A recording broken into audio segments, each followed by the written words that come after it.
Well, here at Innovative Laser and Design, it's neat to see a laser and just say the word laser. Everybody wants to come look at the laser. And they're going to go home and tell their friends about that. We have Class D fire extinguishers,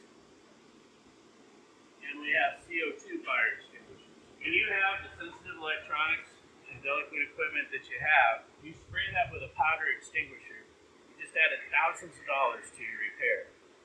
Powder extinguishers go in, they interact with the humidity in the air, they corrode components, they corrode metal, they melt everything. They're just a total disaster. The CO2 extinguisher blows the oxygen out of there, the fire's out, and it evaporates and it's gone. CO2 fire extinguishers cost a lot more than powders, but if you use the powder extinguisher, you could have bought several CO2s for the amount of damage you were going to spend trying to make repairs off that cheap powder extinguisher. CO2 is definitely what you want to use for an electrical fire. The Class D extinguisher, we only have that for some of the special metals like the titaniums and alloys that it can actually burn. Once they start to burn,